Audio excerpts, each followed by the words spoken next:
Hello, my name's Emma Thayer. I am Link University tutor to St Cyres School in Penarth, and I'm here with one of my student teachers currently on placement at St Cyres. So I'm going to hand over to her to introduce herself and to tell you which standard we're looking at.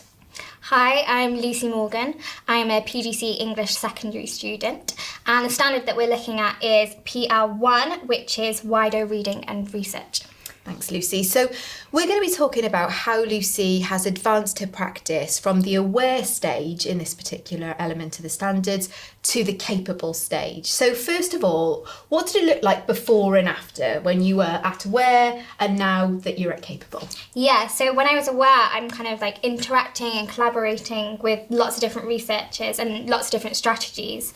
I've kind of been going to meetings in school and outside which have a main focus of professional learning and seeing kind of well-experienced, well-qualified teachers compared to me, kind of all collaborating in one time to encourage like innovation in our own pedagogies. And then now when I've become capable in this standard, it's actually putting that theory into practice over long term. So I've done quite a bit of research into lead learners.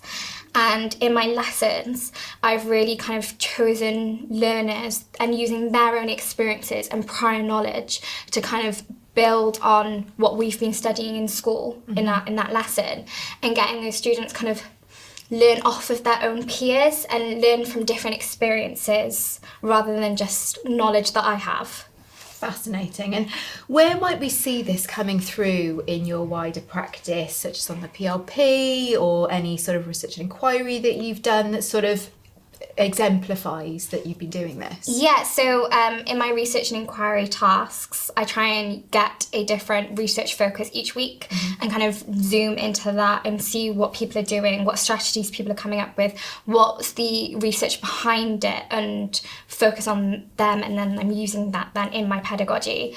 And also in my lesson plans, I'm making sure that it's almost more pupil-centred, and I'm focusing on how the strategies that I've learned impacts their learning experience, because even though my pedagogy, I feel like that's so important that I reflect continuously on that, it's how I make the learning experiences of the students the best that it can be for them.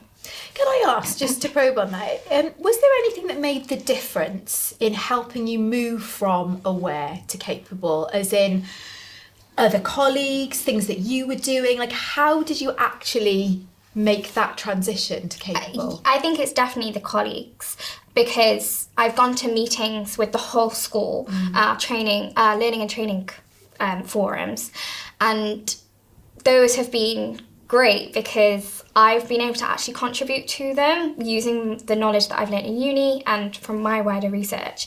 And it's kind of bringing along the new curriculum as well as kind of like the old teaching and pedagogy systems that they have already in place, which have worked, but kind of need innovating a bit more.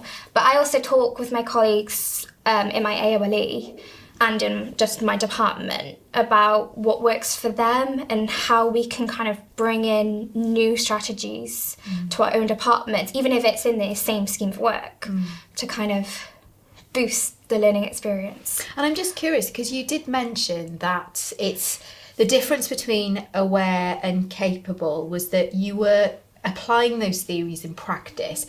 Were you seeing the impact on the learners as well? So was this also coming through like in your lesson evaluations? Yeah, definitely. Because personally, what's the point in doing it if the students aren't going to feel an impact and if they're not going to benefit from it? So definitely in my evaluations of the learning progression of the student and what I could do next time to kind of build upon that. Like, how do I get the most and maximise that impact for them? Lovely, thank you. Now, you've already mentioned innovation. Obviously, this is one of the professional learning elements of the standards, but are there any other aspects of the standards, collaboration, pedagogy, that have sort of worked to help you advance in this particular strand? Yeah, so definitely collaborating C1 and C2 with colleagues in departments. I also think it comes into leadership almost, the fact that I'm being able to kind of vocalise what I've learned in meetings and that's being used is great, because it's kind of like I'm taking control of my pedagogy rather than just mimicking and sitting there and taking it all in. I'm able to contribute. That's interesting. You seem to light up then when you said it's being used. Is this impacting on other colleagues in the department? Yeah, so especially with the new curriculum, what we learn as PGC students with the new curriculum is something that some teachers don't have time to look into as such detail. So when I come in with kind of like strategies and wider reading that I've done, it is being listened to, and PGC students are being listened to, and they're wanting kind of our new innovation. Absolutely. Well done. Thank you very much for giving us an insight and for the preparation that you've done. Thank you.